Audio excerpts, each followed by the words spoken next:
Thank you so much, thank you, thank you, thank you, thank you. मुझे मालूम है बहुत दिन के बाद हम मिल रहे हैं, बहुत दिन से आपने आपकी अदालत के फ्रेश एपिसोड्स नहीं देखे हैं, तो आज एक इतिहास रचा जाएगा और मैं खुश हूं आप सब इस नए इतिहास के गवाह होंगे। और आज आपकी अदालत में एक ऐसी शख्सियत को पेश कर रहे हैं जिसके बारे में दुनिया का हर आदमी जानना चाहता है। एक ऐसा शख्स जो दुनिया में तीसरे नंबर का अमीर बन गया, एक ऐसा शख्स जो कभी अपने बारे में बात नहीं करता। इसीलिए आज इतिहास बनेगा। पहली बार ये जनता के सामने आएंगे, आपके सवालों के जवाब देंगे। प्लीज वेलकम भारत के उद्योगपति Gautam Adani.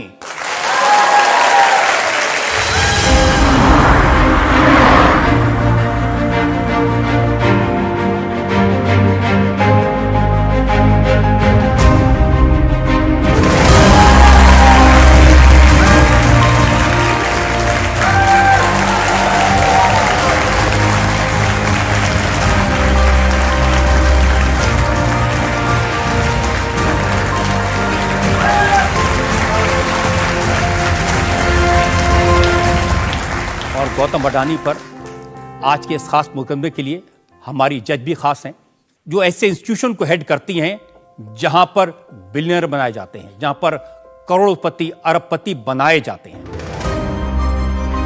World famous Shriram college of commerce की प्रिंसिपल डॉक्टर सिमरत कौर,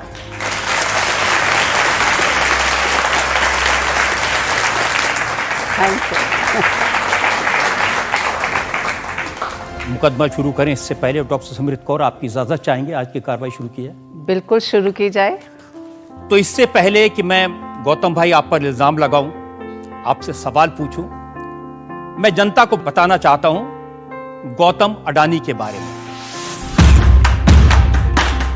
दुनिया के टॉप 3 रिचेस्ट लोगों में से एक, एशिया के सबसे अमीर गौतम अडानी की कहानी एक फिल्म के स्क्रीन प्ले जैसी है।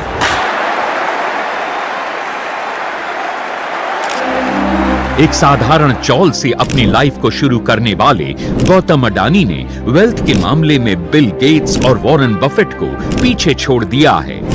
गौतम अडानी दुनिया के बिजिएस्ट डील मेकर हैं। इस साल वर्ल्ड में सबसे ज्यादा वेल्थ इन्होंने कमाई। गौतम अडानी ने एक साधारण डायमंड ट्रेडर के तौर पर कारोबार शुरू किया था। आज ports, mines, power, solar power, green energy, cement, housing से लेकर पेट्रोकेमिकल्स, शायद ही कोई ऐसा सेक्टर हो जहां गौतम अडानी ने अपनी सफलता का झंडा न गाड़ा हो। अपनी मेहनत और लगन के बल पर Gautam Adani king of infrastructure बन गए। गौतम अडानी साधारण परिवार में जन्मे एक स्मॉल टाउन प्रोडक्ट हैं, पर आज दुनिया के बड़े बड़े मुल्कों के प्रेसिडेंट और प्राइम मिनिस्टर उन्हें उद्योग लगाने के लिए इनवाइट करते हैं। पर गौतम अडानी के लिए उनका अपना परिवार ही उनकी दुनिया है, जहां सब मिलकर रहते और काम करते हैं। गौतम अडानी एक प्राइवेट पर्सन हैं, पब्लिसिटी से दूर रहते हैं। आज जिंदगी में पहली बार गौतम अडानी जनता के सामने जनता के सवालों के जवाब देंगे आपकी अदालत में।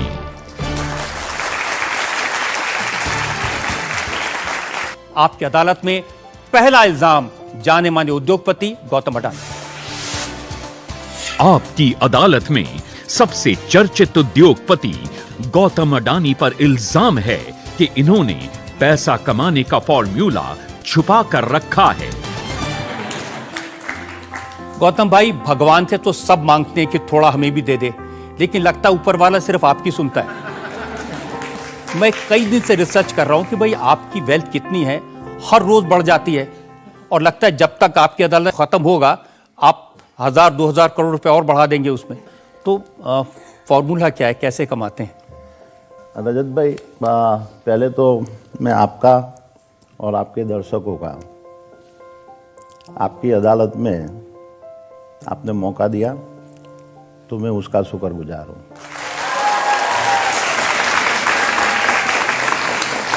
अभी आपने ये फार्मूला की बात किया, तो ये फार्मूला ये कोई मैथमेटिक्स, केमिस्ट्री या फिजिक्स की कोई फार्मूला है नहीं कि जिसके ऊपर बिजनेस और प्रैक्टिकल लाइफ के अंदर एक ही फार्मूला काम आती है, और वो है मेहनत, मेहनत और मेहनत।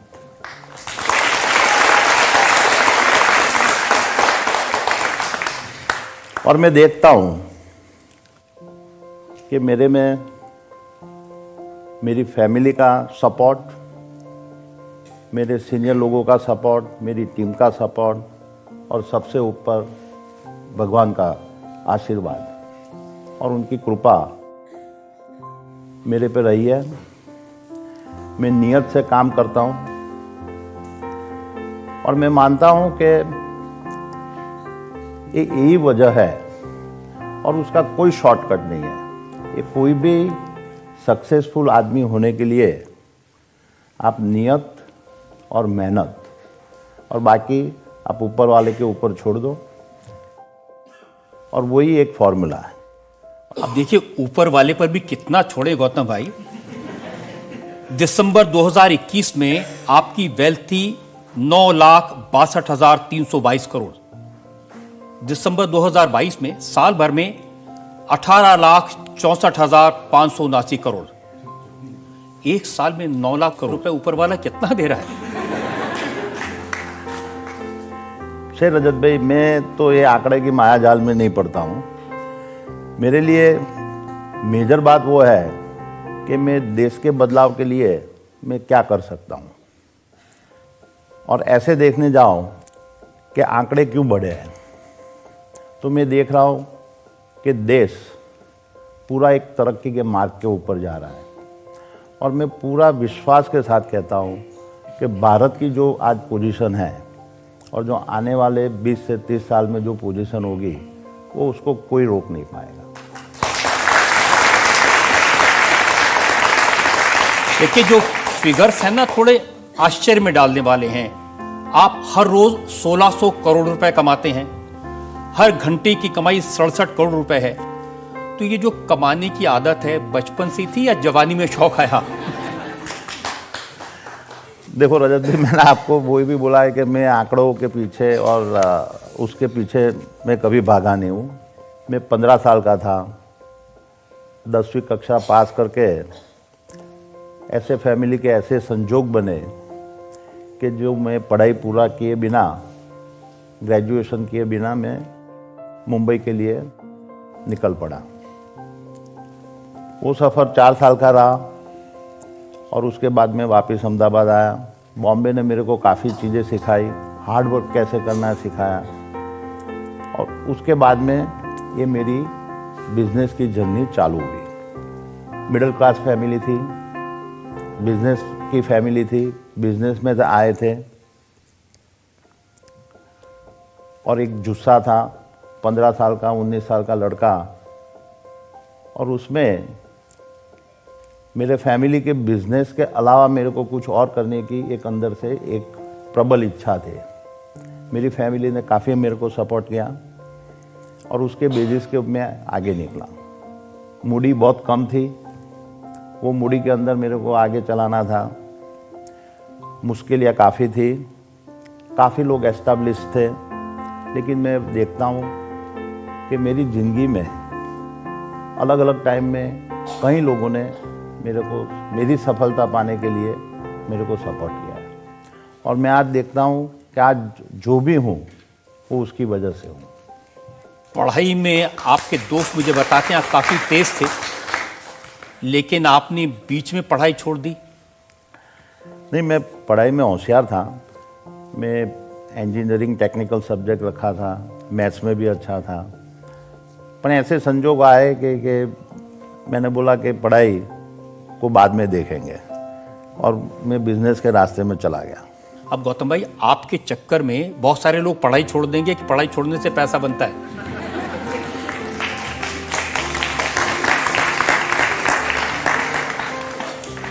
मैं ऐसा समझ रहा हूँ कि पढ़ाई बहुत इम्पोर्टेंट है। पढ़ाई आदमी को काफ़ी नॉलेजेबल बनाता है, मैं वो रास्ता चुन नहीं पाया, वो मेरी कम नसीबी है। मैंने एक दूसरा रास्ता ढूंढा और वो मेहनत और एक्सपीरियंस का था। और वो मेहनत और एक्सपीरियंस से मेरा विजडम बढ़ाया। और मैं कभी कभी शांति से सोचता हूँ कि मैं पढ़ाई और नॉलेज होता और उसके साथ में मेरा ये एक्सपीरियंस और विजडम होता, तो मेरे को लगता है कि शायद मैं आज का गौतम अडानी से भी बेहतर हो सकता था। तो आप 10-12 साल पहले नंबर 1 बन गए हो। नंबर 1, नंबर 2, नंबर 3 वो तो ठीक है, एक कहानी है। लेकिन कहानी तो ये भी है ना, आपके पास एक स्कूटर था और आज आपके पास में जेट एयरक्राफ्ट्स का, हेलीकॉप्टर्स का एक फ्लीट है। कहाँ से कहाँ आ गए? रजत भाई, इतना बता सकता हूँ कि मैं ग्राउंड से जुड़ा हुआ आदमी हूँ और आज भी मेरे को स्कूटर चलाने वाला, रिक्शा में जाने वाला, बस में जाने वाला या जेट में जाने वाला, वो सब हर आदमी की मानसिकता क्या होती है उसका मेरे को पूरा अंदाज है, क्योंकि मैं वो जर्नी से पास किया हुआ आदमी हूँ। तो मेरे को आज मैं कहाँ पे हूँ, मैं कोई जेट में जा रहा हूँ, तो उसका मतलब वो नहीं है कि मैं ज़मीन से मेरा पग जुड़ा हुआ नहीं है। आजकल सोशल मीडिया पर एक मजाक चलता है कि मुकेश अंबानी ने अगर 500 मिलियन अपने घर बनाने में इन्वेस्ट नहीं किए होते, अडानी के शेयर में इन्वेस्ट कर देते, तो आज वो शायद दुनिया के नंबर 1 हो जाते।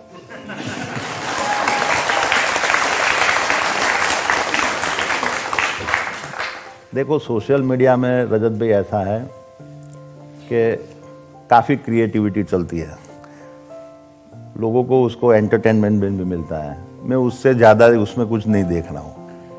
लेकिन देखिए ना, एक जमाने में लोग बात करते थे टाटा बिरला, अब सिर्फ बात होती है अडानी अंबानी। देखो, टाटा बिरला अपने देश के बहुत सम्मानीय उद्योग गुरु है।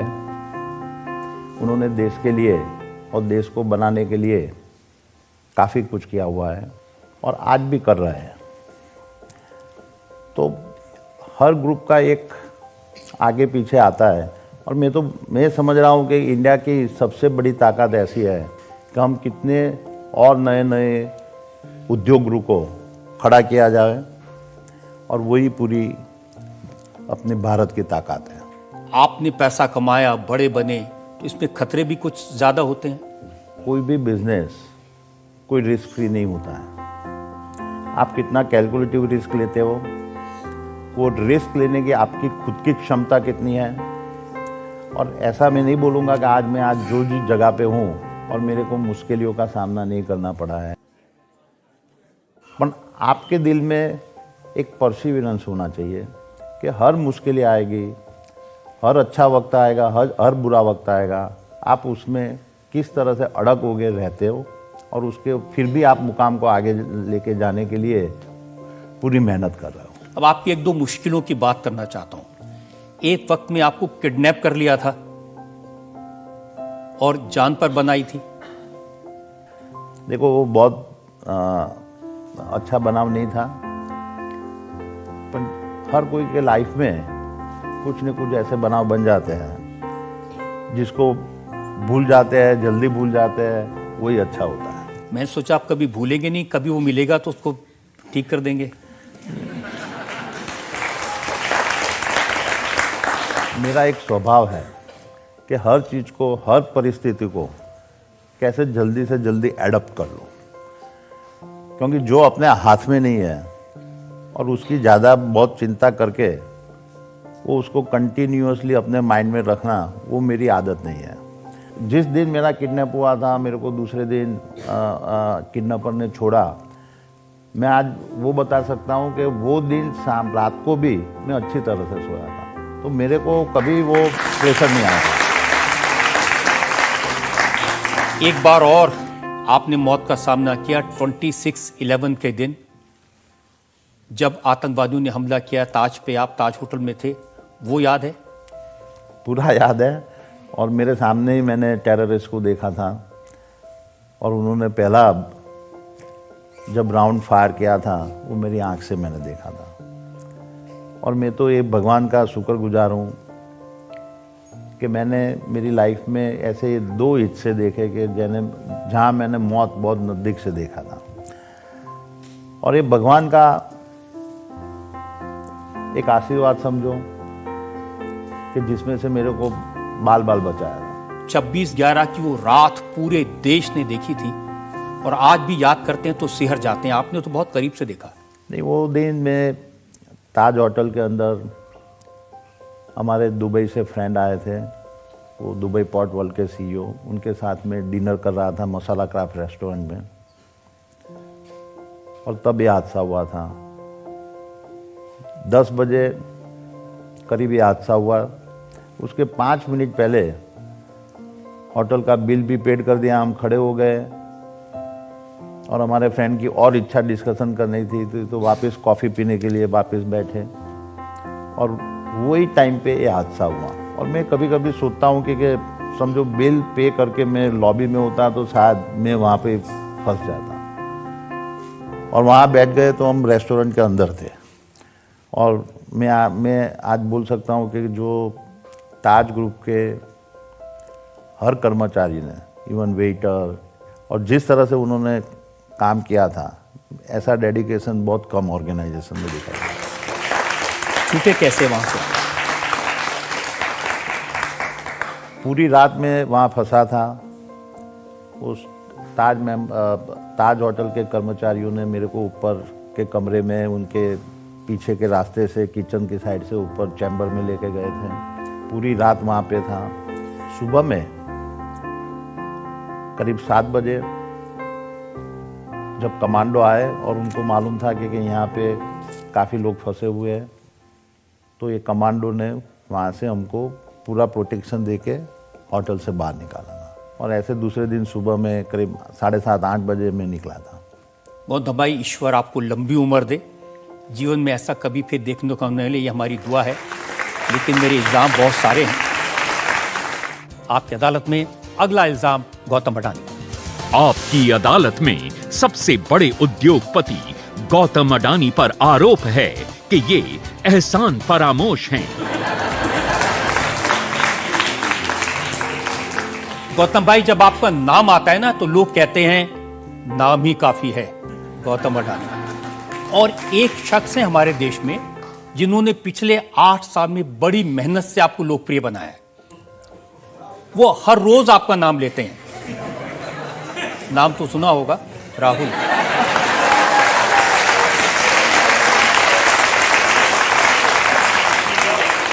लेकिन इल्जाम यह है कि आपने कभी उनको शुक्रिया तक अदा नहीं किया, थैंक यू नहीं कहा। देखो रजत भाई, राहुल जी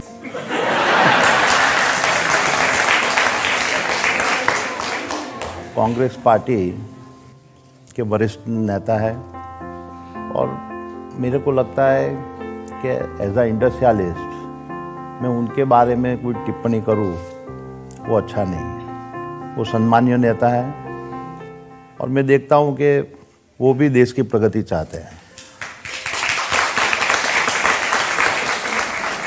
कभी ठीक है, पॉलिटिकल आवेश के अंदर उनका एक बयान आ जाता है तो मैं उसको पॉलिटिकल बयानबाजी से ऊपर में लेता नहीं हूं। देखिए, आप टिप्पणी नहीं करते लेकिन वो आप पर खूब टिप्पणी करते हैं। 1-2 उदाहरण मैं आपको देता हूं। राहुल गांधी कहते हैं, ये ज्यादा पुरानी बात नहीं, फरवरी 2022 की बात है, कि मोदी सरकार ने हिंदुस्तान के सारे पोर्ट, सारे एयरपोर्ट, सारा गैस, सारा ट्रांसमिशन, सारी पावर, सारी माइनिंग, सारी ग्रीन एनर्जी, गैस, सब कुछ गौतम अडानी को दे दी। सी रजत भाई, जब आप आरोप लगा रहे हो तो आप एक बताओ कि जिसमें हमने एक भी काम विदाउट बिडिंग काम किया होगा, एक भी जगह पे बिडिंग के बिना और मेरिट्स के बिना कभी वो बिजनेस के अंदर प्रवेश नहीं करते हैं। हमको भी मालूम है कि भारत में उस तरह का काम करने से कंट्रोवर्सी ज़्यादा होती है।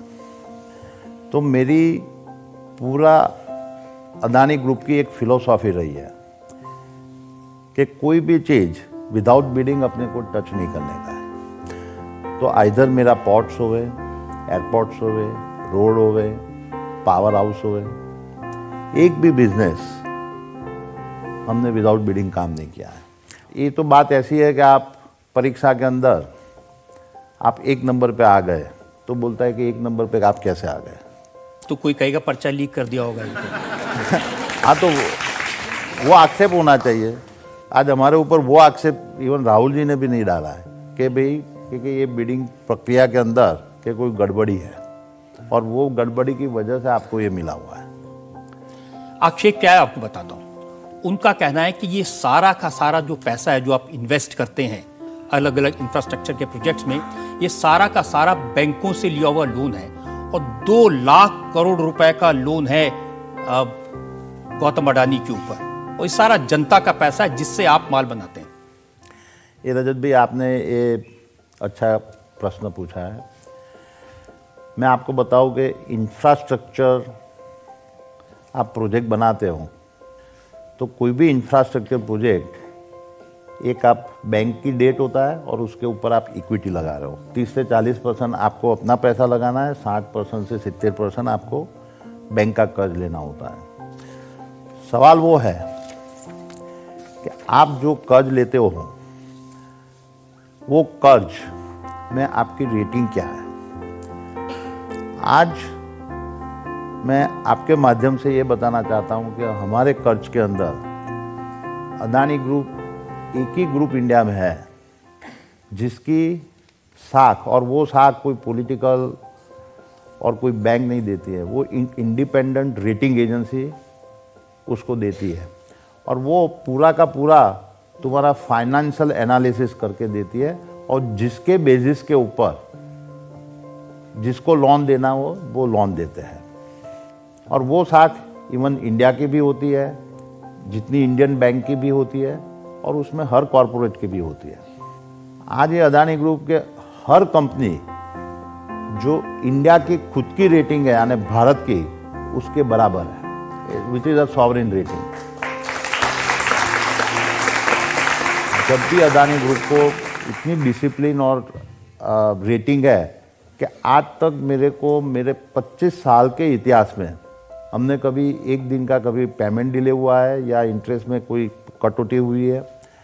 और जब भी अदानी ग्रुप को जब भी पैसा चाहिए जो भी डेवलपमेंट के लिए, सब लोग देने के लिए तैयार है। राहुल गांधी कहते हैं कि ये जो कुछ मिल रहा है ना, ये मोदी जी दिलवा रहे हैं। आप देखोगे मैं 2013 के बाद में जो वो टाइम पे 80% पैसा हम इंडियन बैंकों से लेते थे, जो आज हमारा उसके ऊपर अभी आज 35% हो गया है और हमने पूरा का पूरा इंटरनेशनल मार्केट में ग्लोबल रेटिंग करके हम चले गए। तो आज ग्लोबल के अंदर कोई इंडिया की किसी की कहने से और बोलने से कोई पैसा नहीं देता है, वो तो उनका रेटिंग और उनकी गवर्नेंस के हिसाब से ही देता है।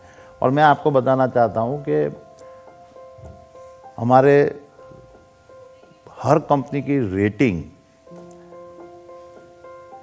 जो है और हमारे डिस्क्लोजर्स है, और वो डिस्क्लोजर के ऊपर अभी हमारी एक कंपनी को world wide 3rd ESG level के ऊपर उसको अवार्ड मिला है। तो ये जो है ये आरोप पूरा का पूरा बेबुनियाद है। अभी ठीक है, पॉलिटिकल उनको बताने के लिए बताते हैं, तो उसका जवाब तो जो लेंडर्स और बोरोवर हम हैं, लेंडर्स हैं, आज हमको कभी वो दोनों के बीच में कभी तकलीफ नहीं हुई। ज्यादातर लोन आपको सरकारी बैंकों से मिलता है और 40% लोन 2020 से 2022 के बीच मिला। नहीं, मैं आपको बताऊं कि हमारा लोन की मात्रा लास्ट 10 साल के अंदर, लास्ट 8 साल के अंदर 11% से बढ़ोतरी हुई है और हमारी इनकम 24% से बढ़ी है। जो हमारी जो प्रॉफिटेबिलिटी है और उसकी वजह से ही हमारा रेटिंग सुधर गया हुआ है, वो हमारी बोरोइंग से भी ज़्यादा बढ़ रही है। बहुत सारे लोग ये कहते हैं कि अगर कभी अडानी का बलून फटा तो सारे बैंक बर्बाद हो जाएंगे। ये तो कई क्रिटिक्स लोगों की एक इच्छा रहती है, पर मैं आपको बताऊं कि अदानी की एसेट्स जो लोन है उससे भी 3 से 4 गुना ज़्यादा है। तो वो कोई किसी का पैसा अनसिक्योर्ड नहीं है। तो ये गुब्बारा उड़ता रहेगा, कभी फटेगा नहीं। इंडिया जब तक आगे बढ़ता रहेगा ये गुब्बारा आगे चलता रहेगा। अब हम कुछ जनता के सवाल लेंगे। जी हाँ, आप फर्स्ट थर्ड रूम। आपने बोला कि नंबर्स आपके लिए इम्पोर्टेंट नहीं है, माया है, लेकिन हमें बहुत गर्व होता है जब हमें पता चलता है कि दुनिया के सबसे अमीर आदमी जो हैं वो हमारे देश से हैं। मेरा सवाल ये है कि आपने ज़िंदगी में बहुत बड़े बड़े रिस्क लिए होंगे, तो क्या कभी डर नहीं लगा? जब आप रिस्क लेते हो तो आपको उसका अंदाज़ा मालूम होना चाहिए। आज हमने कहीं कहीं जगह पे रिस्क लिए, मैं ऐसा नहीं बोलूँगा कि सब में हम सफल हुए, कहीं कहीं जगह पे फेलियर भी हुए। तो रिस्क लेने के बाद में आपकी इतनी ताकत होनी चाहिए कि मैं ये नैया पार कर दूँगा, और उसके लिए आपको परसिवरेंस चाहिए। मुश्किलें आएगी, कोई भी आप कार्य करते हो तो ऐसा नहीं है कि आपके पास सफलता की चाबी आपके हाथ में आ जाएगी। पहले मुश्किल ही उसमें आएगी, पर लेकिन आपका इंटेंशन अच्छा होगा और आप उसके ऊपर परसिवरेंस से काम करते रहेंगे, तो मेरा अनुभव है कि विफलता नहीं मिलती है।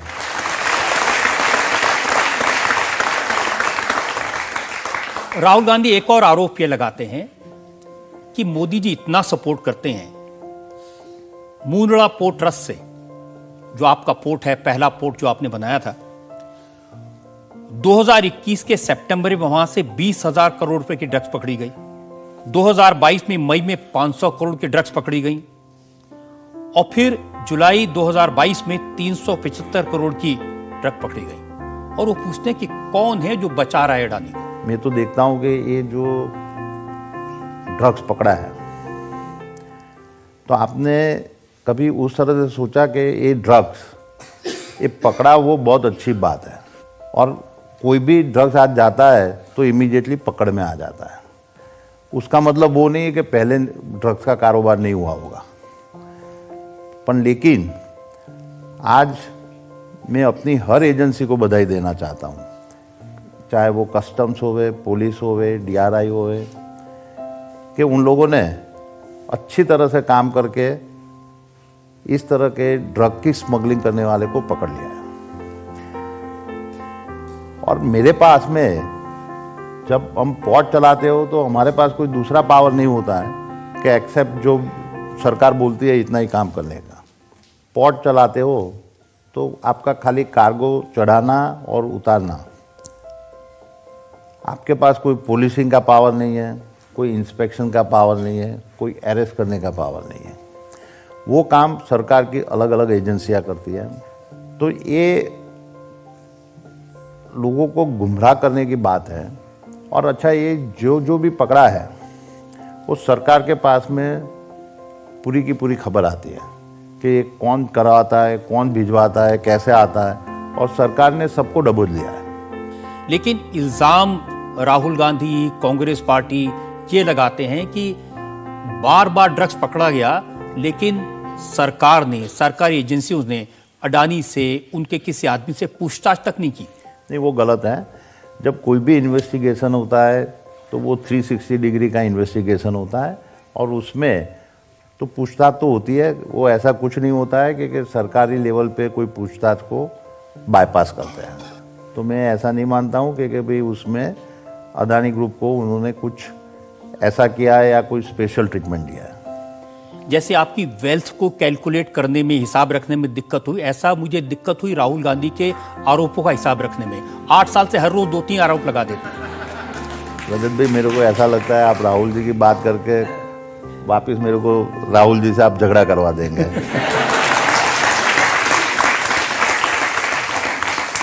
और कल और एक और स्टेटमेंट कर देंगे। तो मैं मानता हूँ कि राहुल जी एक सम्मानीय नेता है। ठीक है, उनको भी एक पॉलिटिकल पार्टी चलाते हैं, उनकी आइडियोलॉजी की लड़ाई होती है, और उसमें आरोप, प्रत्यक्ष आरोप होता है। तो मैं तो एक सामान्य उद्योगपति हूँ, तो मैं मेरा काम करता रहता हूँ, वो उनका पॉलिटिक्स उनके हिसाब से करते हैं। नहीं, ना तो आप सामान्य हैं ना वो सामान्य हैं।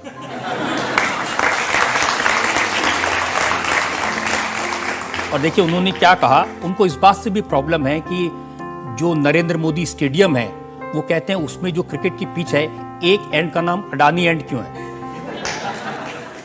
ऐसा है कि जब कोई भी स्टेडियम बनता है तो वो ऑक्शन से वो लोग स्टेडियम का कौन से स्टेडियम के क्योंकि एक साइड पे अदानी स्टेडियम है, दूसरी साइड पे रिलायंस स्टेडियम है, तो दोनों ग्रुप ने वो पैसा दे के वो राइट्स लिया है, तो उसमें कोई गलत क्या है वो मेरे को मालूम नहीं है। आप कभी राहुल गांधी के बारे में ज्यादा बोलते नहीं, आज जनता भी सामने है, पब्लिक सामने है, मौका है, कुछ कहना चाहते हैं कह दीजिए।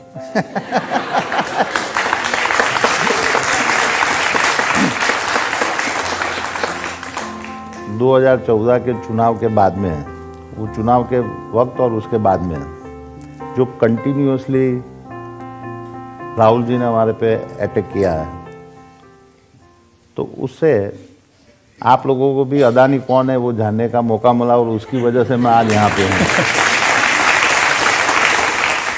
आपकी अदालत में अगला हिस्सा। आपकी अदालत में सबसे चर्चित उद्योगपति गौतम अडानी पर इल्जाम है कि ये छुपे रुस्तम हैं। गौतम भाई, इतनी देर से मैं आपसे राहुल गांधी के बारे में पूछ रहा था, लेकिन आप हैं छुपे रुस्तम। राहुल गांधी अपनी भारत जोड़ो यात्रा के दौरान आरबीआई के फॉर्मर गवर्नर रघुराम राजन से बात कर रहे थे और उन्होंने कहा कि मैंने पार्लियामेंट के एक चौकीदार से बात की, ये वो वाले चौकीदार नहीं, असली चौकीदार। और उस चौकीदार ने राहुल जी को यह बताया कि उसने 4 साल पहले अडानी के शेयर खरीदे थे और बहुत फायदा हुआ, वो लखपति बन गया। तो वो तो तारीफ भी कर रहे हैं आपकी।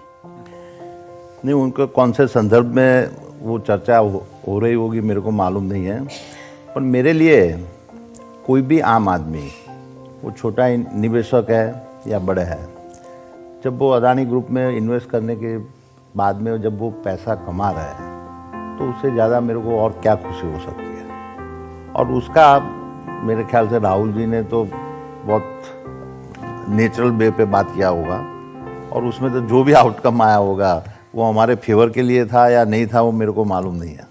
भाई, फेवर के लिए तो था, क्योंकि कांग्रेस आलोचना करती है, राहुल गांधी आलोचना करते हैं, और आप राजस्थान में राहुल गांधी की पार्टी की सरकार में अशोक गहलोत के लिए 68,000 करोड़ रुपए इन्वेस्ट कर देते हैं। राजस्थान में जो पोटेंशियल है, और नॉट राजस्थान, जो स्टेट के अंदर जो पोटेंशियल है, वो उसके लिए अदानी ग्रुप डेवलपमेंट के लिए कमिटेड है। और आपने देखा होगा कि थोड़ी मीडिया भी कंट्रोवर्सी खड़ा करने चाहती है, और उसमें मैंने बाद में भी सुना कि इवन राहुल गांधी जी ने प्रेस कॉन्फ्रेंस में उन्होंने हमारा इन्वेस्टमेंट की भी सराहना किया है। तो मैं मानता हूँ कि राहुल गांधी की कोई ऐसी नीतियाँ नहीं है कि जो डेवलपमेंट के खिलाफ है। तो हमारा तो मकसद रहेगा कि हर स्टेट में जाके जहाँ जहाँ पॉसिबल है वो इतना मैक्सिमम हम इन्वेस्टमेंट करें। आप कह रहे हैं कि वो डेवलपमेंट के खिलाफ नहीं है, लेकिन कांग्रेस पार्टी का नारा है आम आदमी बेहाल, अडानी मालामाल।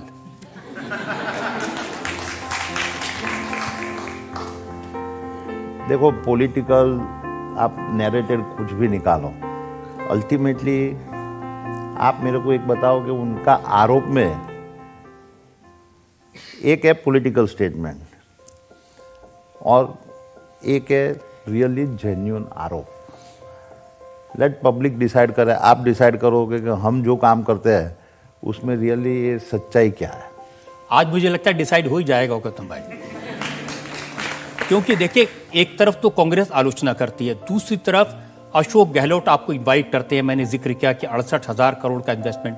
तो पहले हम सोचते थे अशोक गहलोत जादू करें, अब लग रहा है आप जादू करें।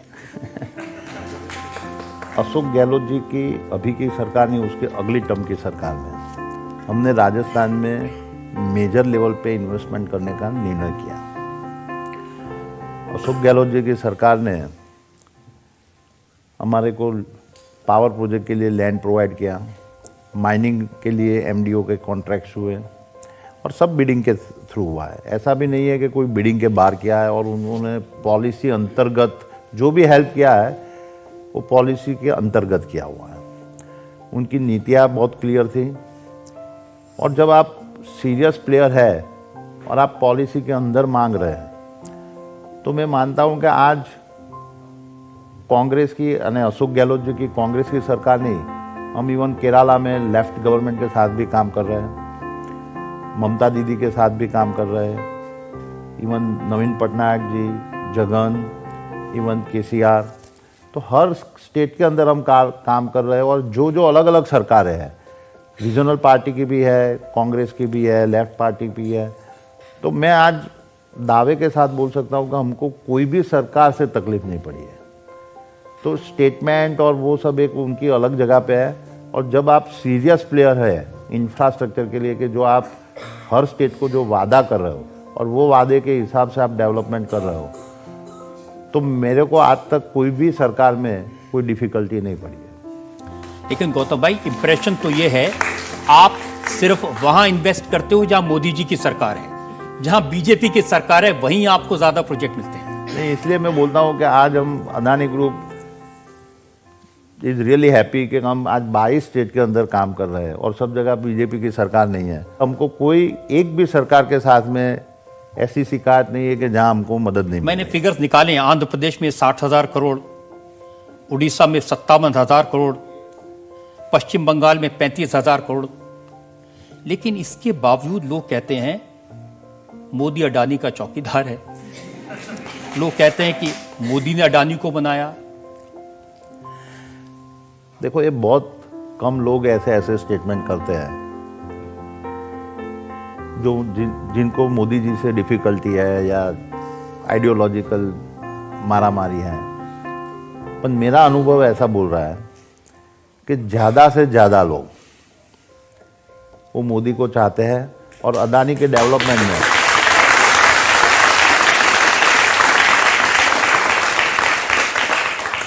और अदानी के डेवलपमेंट के मॉडल में उनको कोई बाधा नहीं दिखाई देती है। क्या ये सच है कि पहला बड़ा इन्वेस्टमेंट आपका हुआ था जिससे आप बड़े बने, मुद्रा का पोर्ट, उसके लिए नरेंद्र मोदी ने आपको 1 रुपए पर स्क्वायर फीट जमीन दी थी? 1 रुपये में जो जमीन दे दिया है, तो मैं आपको रजत जी वो बताना चाहता हूँ कि वो जमीन थी ही नहीं। जब दरिया का पानी, सी का वाटर जब हाई टाइड आता है तो वो जमीन उसके नीचे चली जाती थी, और हमने 10-10 फीट 3-4 मीटर का उसके ऊपर रिक्लेमेशन किया है। और रिक्लेमेशन के कॉस्ट जमीन के कॉस्ट से बहुत ज़्यादा होती है। आज भी आप मुंद्रा पोर्ट का एक आप एग्जाम्पल देते हो तो एक बहुत यूनिक एग्जाम्पल है कि हमने फार्मर की 1 एकड़ ज़मीन नहीं लिया है।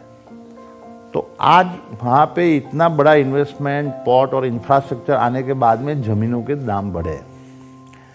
तो आज ये आरोप लगाना कि ज़मीन के दाम जब हमको दिया था, जब डेवलप नहीं था, और आज के दाम के साथ में आप एक आरोप लगाना, वो मेरे को लगता है कि वो फेयर नहीं है।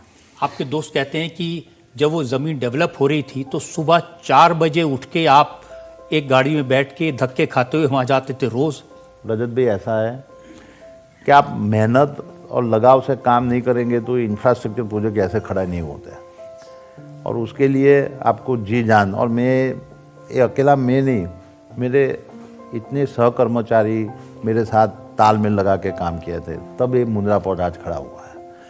और मेरे को आज इसलिए खुशी है, हमने इस तरह से डेवलप किया है कि वो 10 साल में भारत का सबसे बड़ा पोर्ट हुआ है, और जहाँ पे सरकार ने 1 पैसा निवेश नहीं किया है। इवन रोड हमने पूरा कनेक्टिंग बनाया, 100 किलोमीटर की प्राइवेट रेलवे लाइन हमने बनाया, वहाँ एयरपोर्ट बनाया। सरकार ने खाली ज़मीन दिया, डेवलपमेंट राइट्स दिया, बाकी कुछ नहीं दिया। एक ही है कि जब जब हमको कोई परमिशन की ज़रूरत थी, तब गुजरात की जो भी सरकार की गवर्नमेंट थी हमको पूरी मदद किया है। अब देखिए, जो भी सरकार थी उसने आपको मदद किया। इसीलिए लोग कहते हैं ना कि गुजरात में चिमन भाई, केशु भाई, नरेंद्र भाई, सबके भाई गौतम भाई।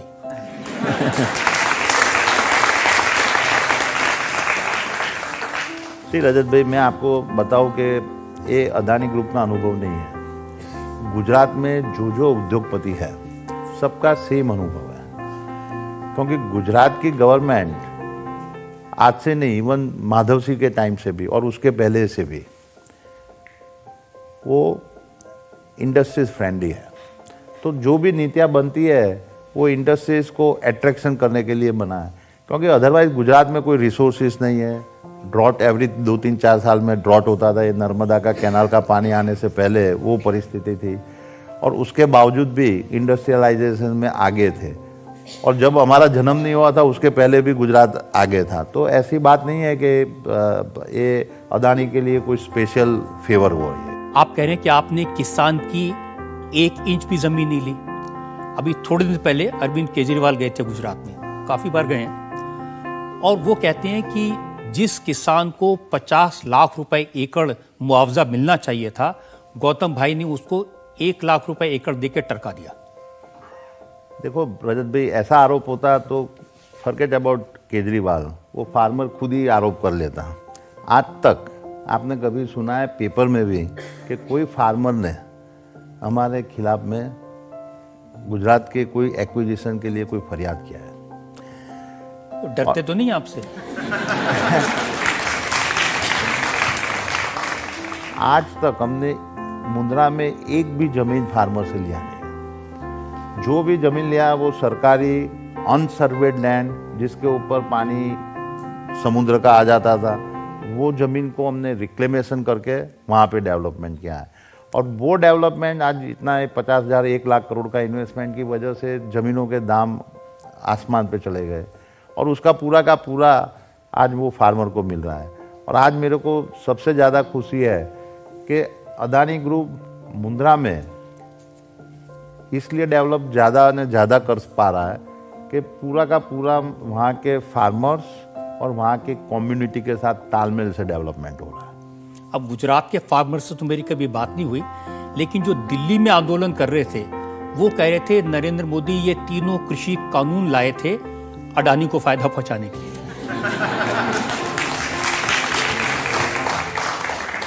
जी रजत भाई, ऐसे देखने जाओ तो हम लोगों का कृषि में बहुत लिमिटेड एक्सपोजर है। वो थोड़े बहुत है। हम फूड कॉरपोरेशन ऑफ इंडिया के लिए वेयरहाउस हमने बनाए थे, और वो वेयरहाउस के अंदर का जो भी व्हीट है वो अदानी ग्रुप ने कोई भी बाय नहीं किया है और कभी उसकी मालिकी के नहीं थे। वो food corporation minimum support price में जो फार्मर से लेते हैं वो स्टोर करते हैं, और बिलो पॉवर्टी लाइन के लिए जो सिटीजन को जो सप्लाई करना है वो उसका काम। तो हम तो खाली एक इंफ्रास्ट्रक्चर प्रोवाइड किया। नहीं, आरोप ये लगा कि आपको पहले से बता दिया गया था कि ऐसा बिल आने वाला है, आपने पहले से इंफ्रास्ट्रक्चर तैयार कर लिया, आपने वहाँ कोल्ड स्टोरेज बना लिए ताकि आपको उसका फायदा हो। देखो, पहले तो वो बेबुनियाद बात है। आज फार्मर प्रोडक्ट बनाता है, उसको मालूम नहीं है कि मार्केट में डिमांड क्या है, तो जब उसका प्रोड्यूस बाहर आता है तो मार्केट नीचे हो जाता है। स्टोरेज की कोई जगह नहीं है। लेकिन अगर वो कृषि कानून लागू हो जाते तो अडानी को कुछ फायदा होता उसमें या नहीं होता? मैं मानता हूँ कि ये कानून अच्छा था, और वो मैं इसलिए नहीं मान रहा हूँ कि इसमें अदानी ग्रुप को फ़ायदा हो रहा था या नहीं हो रहा था। मैं जेन्युइनली एज अ सिटीजन, क्योंकि मैं पहले भारत का एक नागरिक समझ रहा हूँ, फिर उसके बाद अदानी ग्रुप साम्राज्य की बात आती है, तो मैं मानता हूँ कि वो कानून अच्छा था। एक कम नसीबी है कि उसको पॉलिटिकल टर्न करके इसको खारिज कर दिया गया, क्योंकि देश आज मैं देख रहा हूँ कि आज अपना 40 से 50% आबादी डायरेक्टली और इनडायरेक्टली एग्रीकल्चर के ऊपर आधारित है, और अपने देश की इतनी ताकत है कि अपने भारतवर्ष को नहीं, भारत देश को नहीं, पूरे वर्ल्ड को वो फूड सप्लाई कर सके, इतनी ताकत है। और वो ताकत लेने के लिए आपको मेजर प्रॉब्लम है, इंफ्रास्ट्रक्चर की कमी है। लोगों को रेल से सामान नहीं पहुंच रहा है, कोल्ड स्टोरेज नहीं है, वेयरहाउसिंग नहीं है। तो एक साइड पे उपभोक्ता है, उनको अच्छी चीज़ें नहीं मिल रही है, और दूसरी साइड से फार्मर को आमदनी नहीं मिल रही। अदानी शायद ऐसे कानून आते तो फर्दर कितना इन्वेस्टमेंट कर सकते थे इंफ्रास्ट्रक्चर में, जिसमें फार्मर्स को फ़ायदा होता है। आज मैं आपको बताता हूँ कि आज हम पोर्ट बना रहे हैं, एयरपोर्ट बना रहे हैं, रोड और सड़कें बन रहा है, पावर हाउस बन रहे हैं। तो ये अदानी फैमिली या अदानी ग्रुप के लिए बिजली और पोर्ट सप्लाई करने के लिए नहीं है, ये देश की जनता के लिए है। आज देश की जनता ने उसका देखा है, मैंने देखा है कि 15 साल पहले बिजली की हालत क्या थी। आपके इवन नोएडा में भी आपको बिजली चली जाती थी और आज आपको अनइंटरप्टेड मिल रही है। आज एयरपोर्ट पे ये इतनी सुविधाएं खड़ी हुई है, रोड ऐसे अच्छे बने हैं। तो मैं मानता हूँ कि इंफ्रास्ट्रक्चर ही एक देश की तरक्की करता है और ये जितने अपने नवयुवान साथी लोग हैं आज उसका एस्पिरेशन बढ़ रहा है, इतनी आपकी जॉब क्रिएट हो रही है। तो ये देश को आगे ले जाने के लिए इंफ्रास्ट्रक्चर का ज़्यादा ने ज़्यादा बढ़ावा होवे, उसके अलावा कोई दूसरा रास्ता नहीं है। तो आपने तो काफ़ी किया, आपने इंफ्रास्ट्रक्चर बना दिया, एयरपोर्ट, पोर्ट्स बनाए, रोजगार दिए। मोदी जी ने आपके कुछ किया या नहीं किया?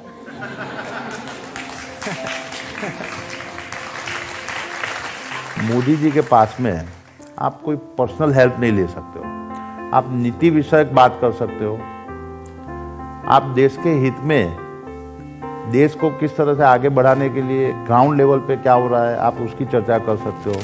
वो आप नीति बनाते हैं और वो नीति का फ़ायदा जो सबके लिए अवेलेबल है वो अदानी ग्रुप के लिए भी अवेलेबल है और उसके बहस में आप उसका बिजनेस आप बढ़ाते हो। मैं मेरी लाइफ का देखता हूँ तो जो ब्रेक मेरे को मिला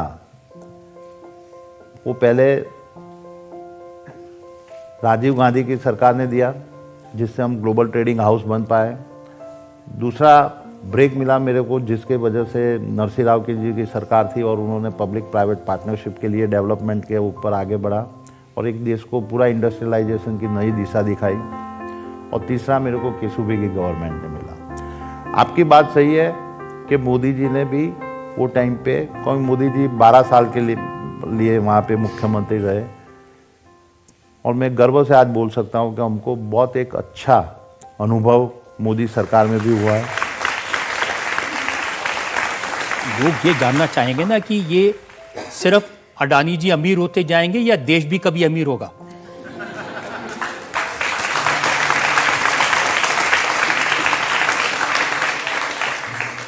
देखो देश काफ़ी तरक्की कर रहा है। मैं देख रहा हूँ कि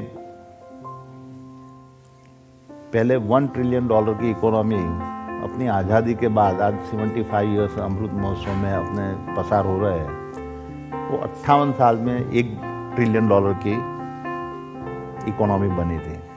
उसके बाद 12 साल लगे दूसरी ट्रिलियन इकोनॉमी बनाने में और तीसरा 5 साल के अंदर हुआ।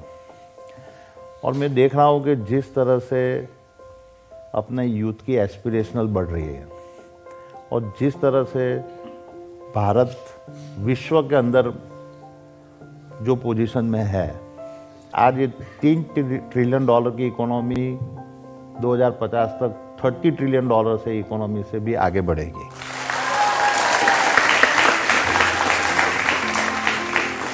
और ये $30 ट्रिलियन इकोनॉमी क्या बता रही है कि आपकी पर कैपिटा इनकम बढ़ेगी और इतना ये डेवलपमेंट में से ही रोजगारी पैदा होगी। तो मेरे को लग रहा है कि भारत के आने वाले टाइम के अंदर और जिस तरह से गवर्नेंस और वो बढ़ रहा है उस तरह से भारत देश को कोई रोक नहीं सकता है। बहुत लोग आपके जैसे गौतम अडानी बनना चाहते हैं, तो उनके लिए आपकी क्या राय है? देखो ये कंट्री बहुत अपॉर्चुनिटी थ्रो कर रहा है, आप उसको परखने की कोशिश करो और उसके ऊपर मेहनत करो और कभी शॉर्टकट में आप सक्सेसफुल हो जाएंगे उस तरह का दिमाग से हटा दो। सक्सेसफुल हर आदमी होता है, उसको टाइम लगता है, कोई जल्दी से हो जाता है, कोई थोड़ा टाइम वक्त लगता है और आप वो उसके मार्ग के ऊपर कंटिन्यूस आप चलते रहेंगे तो वो सक्सेस का आपका डोर खुलेगा। और उसमें मेरे को कोई आपके अंदर में वो उसकी रुचि होनी चाहिए। ऐसा नहीं कि मैं उसको देख लिया मैं वो बन जाऊंगा, आप उसके चक्करों में छोड़ दो। आपको जो अंदर से रुचि है जो चीज़ की, वो रुचि के ऊपर आप आगे बढ़ो। आपके जो दोस्त हैं वो आपको गौतम तूफानी कहते हैं।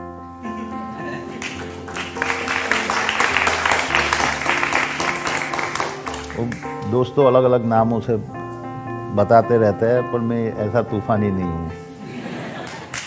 हमें तो लगता है कि आप खुद ही एक तूफान हैं। आपको ऐसा लगता है? आपकी अदालत में अगला इल्जाम। आपकी अदालत में सबसे अमीर उद्योगपति गौतम अडानी पर आरोप है कि ये सिर्फ अपने बारे में सोचते हैं। गौतम भाई, लोग कहते हैं कि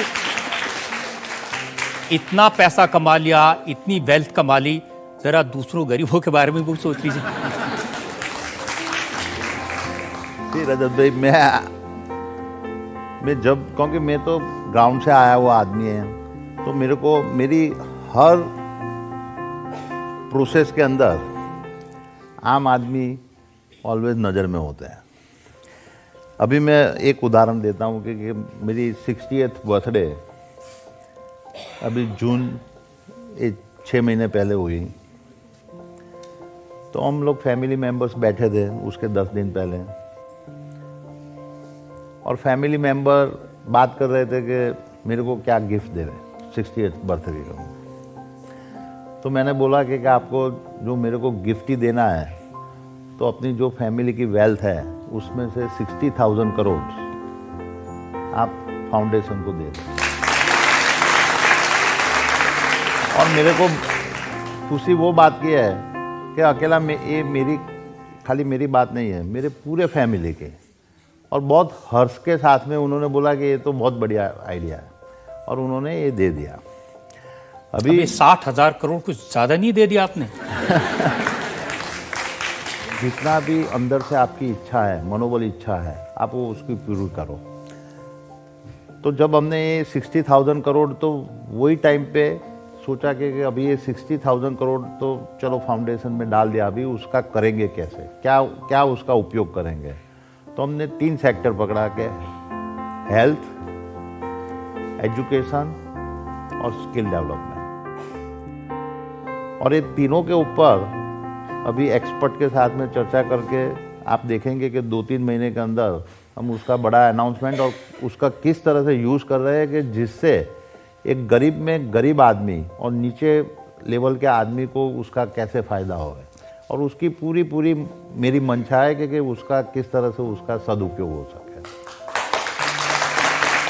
ये सही है कि जो फाउंडेशन का काम है, ये जो आप चैरिटी की, लोगों की मदद की बात कर रहे हैं, कि आप कम और आपकी वाइफ प्रीति ज़्यादा चलाती हैं? प्रीति जी ये मेरा आधार स्तंभ है, और वो पूरा का पूरा फैमिली, 2 बच्चों, मेरी ग्रैंड डॉटर्स, उनको भी संभाल रही है, और ऐसे ही फाउंडेशन का काम। And she is the doctor. और डॉक्टर उन्होंने उनका प्रोफेशन छोड़ के मेरे को पूरा सपोर्ट किया। उन्होंने फैमिली को पूरा सपोर्ट किया, फैमिली को संभाला, बच्चों को ग्रो किया। और जब बच्चे थोड़े ग्रो हो गए तो उन्होंने पूरा फाउंडेशन की एक्टिविटी हैंडल किया। तो आज मेरे को अंदर से संतुष्टि है कि प्रीति ये इसके ऊपर सबसे ज़्यादा काम कर रही है। रोज़ का 7-8 घंटा वो फाउंडेशन की एक्टिविटी में बढ़ा रही है। और दूसरा क्या है कि हमारे फाउंडेशन के अंदर काफ़ी प्रोफेशनलिज्म भी हुआ है, और सब लोग एक प्रीति की निगरानी के अंदर काफ़ी डेवलपमेंट का काम कर रहे हैं। मैंने वो फाउंडेशन के काम देखे हैं गौतम भाई, और वाकई में अच्छा काम कर रही हैं वो। लेकिन उनके बारे में पढ़ते पढ़ते ये भी पता चला कि आपकी अरेंज मैरिज हुई थी, शादी तय हुई इससे पहले। जब आप पहली बार उनसे मिले, उसमें आप कुछ बोले ही नहीं, खामोश रहे।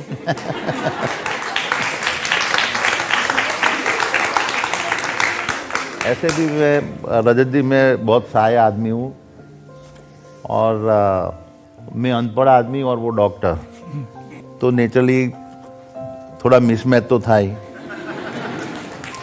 आपसे प्रश्न ये है कि आप का इतना बड़ा एम्पायर है, आप इतना व्यस्त रहते हैं, इतना व्यस्त स्केड्यूल रहता है आपका, तो आप अपनी फैमिली के लिए टाइम कैसे निकाल पाते हैं और खुद को रिलैक्स करने के लिए कैसे टाइम निकालते हैं? ये बहुत अच्छा प्रश्न है। मैं आपको बताऊं कि मैं हफ्ते में 3 दिन अहमदाबाद से बाहर रहता हूँ। जब 4 दिन जब होता हूँ, तब मैं ऑफिस में थोड़ा लेट जाता हूँ, 10:30-11 बजे जाता हूँ, क्योंकि मेरा रात को ऑफिस से आने में 11-12 बज जाता है। मैं मॉर्निंग में 6:30 बजे उठ के एक आध घंटा मेरी एक्सरसाइज और वो ख़त्म करने के बाद मैं 2-2.5 घंटा मेरी ग्रैंड डॉटर से, मेरी वाइफ और बच्चों के साथ में डाइनिंग टेबल के ऊपर बातचीत करता हूँ, गपशप मारता हूँ, न्यूज़पेपर पढ़ता हूँ। तो वो जो मेरा दिन का है कि 2-1 घंटा मैं उनके साथ में। दूसरा मैंने एक नियम बनाया है कि ऑफिस में भी होता हूँ तो लंच टाइम में मेरे हर फैमिली मेम्बर डाइनिंग रूम में होते हैं, जो भी अवेलेबल है, और उससे काफ़ी चर्चा और वो हो जाती है। And that is how basically I am spending time with family. अब आप ये नहीं बता रहे कि पत्ते भी खेलते हैं? ये सीक्रेट है कि मैं रात को जाता हूँ तो प्रीति के साथ में मैं रमी पपलू गेम खेलता हूँ, 8-10 गेम खेलता हूँ, और मैं बोलूँगा वो ज़्यादा टाइम वही जीतती है। सर, आप करोड़ों लोगों के रोल मॉडल हो, आपका कोई रोल मॉडल जो आप हम सबके साथ शेयर करना चाहो? धीरूभाई अंबानी। आज एक देखने जाओ तो मैं उसको थोड़ा रोल मॉडल के रूप में देख रहा हूँ, और वो इसलिए कि उन्होंने भी उनके कार्यकाल में जिस तरह से रिलायंस इंडस्ट्रीज़ को, वो टाइम पे उनकी इकोनॉमी पूरी खुली भी नहीं थी, फिर बाद में खुली है, और जिस तरह से उन्होंने एक देश को एक दिशा दिखाई है कि बड़ा किस तरह से सोचना चाहिए और उसको किस तरह से, और उससे मैं काफ़ी प्रभावित हूँ। क्योंकि मुकेश भाई ने उसके बाद में काफ़ी आगे बढ़ाया, वो अलग है अपन first generation point of view, और मैं समझ सकता हूँ कि जब किसी के पास पैसा नहीं होता है लेकिन विचार बहुत बड़े होते हैं तो वो आपको ऑलवेज अट्रैक्ट करते हैं। एंड पर्टिकुलरली जो मैं फर्स्ट जनरेशन एंटरप्रेन्योर्स हूँ तो वो नेचुरली मैं देखता हूँ कि उन्होंने बहुत अच्छा काम किया। मुकेश अंबानी से आपकी जोड़ी है, दोस्ती है इस नाम की तरह, या कंपटीशन है? नहीं, मुकेश भाई मेरे बहुत अच्छे मित्र हैं, और मैं उनका भी काफ़ी रिस्पेक्ट कर रहा हूँ, और जिस तरह से उन्होंने रिलायंस इंडस्ट्रीज़ को एक नई दिशा जियो के अंदर, टेक्नोलॉजी के अंदर, रिटेल के अंदर, एंड ऑफ कोर्स उनका जो कन्वेंशनल बिजनेस है, पेट्रोकेमिकल्स एंड रिफाइनरी, जिस तरह से उन्होंने काम किया हुआ है, और वो देश की तरक्की में उन्होंने बहुत बड़ा योगदान दिया हुआ है। तो आपको एक खुशी नहीं होती कि मैंने उनको पीछे छोड़ दिया? रजत भाई, मैं ये आंकड़े की माया जाल में कभी पड़ा भी नहीं हूँ, और मैं आपको काफी देर से फंसाने की कोशिश कर रहा हूँ, आप नहीं फंस रहे।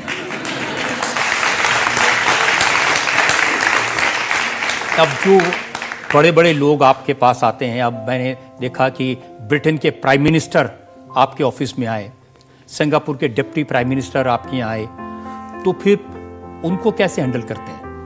ये मैं देखता हूँ कि ये अदानी ग्रुप हेडक्वार्टर में आए वो बहुत इम्पोर्टेंट नहीं है, वो देश में आए और वो इंडिया को किस तरह से देख रहे हैं, और ये मैं बदलाव मैं देख रहा हूँ कि अलग अलग प्रधानमंत्री और डिग्निटरीज जब आते हैं और वो आज इंडिया को कम्प्लीटली दूसरी तरह से देख रहे हैं, और ये सबसे बड़ा संतुष्टि है कि now they are basically looking India and Indian industrialist very seriously. वो आपको इनवाइट करते हैं अपने यहाँ बिजनेस सेटअप करने के लिए, तो वो जो देशों के हेड ऑफ स्टेट्स हैं वो क्या सोचते हैं इंडिया के बारे में, क्या सोचते हैं नरेंद्र मोदी के बारे में?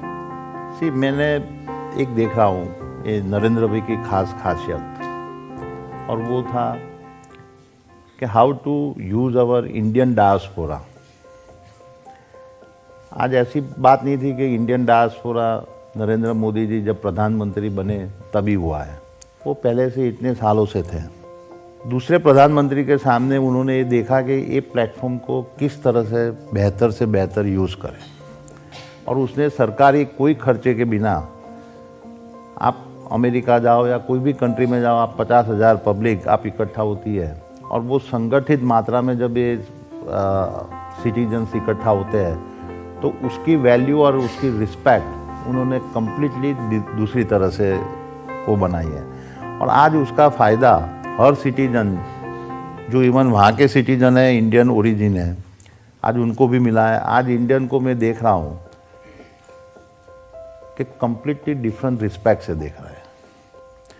तो उसमें उनका ये योगदान जो है बहुत सराहनीय है। अब मैं ज़रा हमारी जो जज हैं, प्रिंसिपल साहिबा हैं SRCC की, अब इन्होंने इतना पैसा भी कमा लिया, बिजनेस के गुरु भी बता दिए, अब वो पढ़ाई पूरी नहीं कर सके कॉमर्स की, तो SRCC में एडमिशन मिल जाएगा इनको?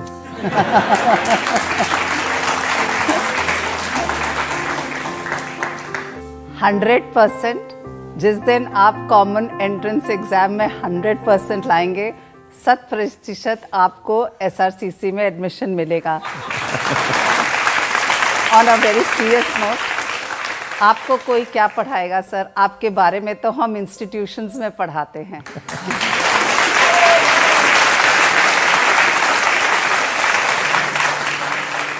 गौतम भाई, आपने सब सवालों के अच्छे जवाब दिए।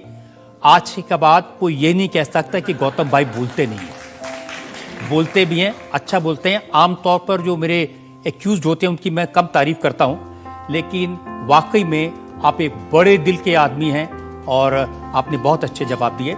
आपकी अदालत में आपने मुकदमा चलाया जाने माने उद्योगपति, world number 3 richest Gautam Adani पर। हमने गौतम अडानी से पूछा उनकी ग्रोथ के बारे में, उनसे पूछा राहुल गांधी के इल्जामात के बारे में, नरेंद्र मोदी से उनकी दोस्ती के बारे में, अलग अलग सरकारों के साथ कैसे काम करते हैं, कैसे इतनी वेल्थ बनाई, उसका गुरु मंत्र भी पूछा, और देश कैसे तरक्की करेगा इसका रास्ता भी गौतम अडानी ने बताया। अब वक्त है आपकी अदालत में आज की जज SRCC की प्रिंसिपल डॉक्टर सिमरत कौर के फैसले का।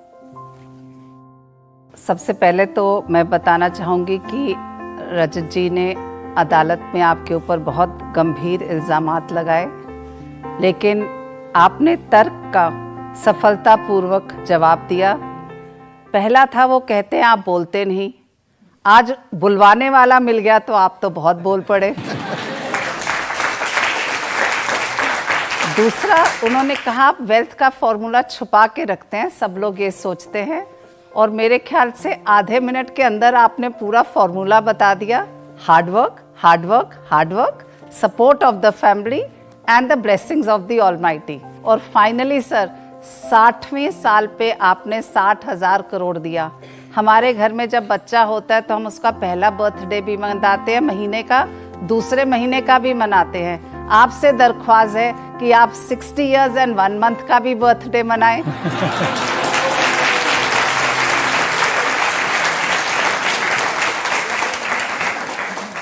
60 इयर्स 2 मंथ्स का बनाए और हजारों साल जिए। इसी तरह से सोशल एंटरप्रेन्योरशिप को बढ़ाते हुए आप एजुकेशन में, हेल्थ में, स्किल डेवलपमेंट में जो काम कर रहे हैं उसको उसी गति से आगे ले जाइए जिस गति से आपने अपना बाकी का इंडस्ट्रियलाइजेशन को संभाला है। Thank you so much. किसी भी इंसान के लिए इससे बड़ी बात क्या हो सकती है जो अपनी पढ़ाई पूरी नहीं कर पाया। SRCC की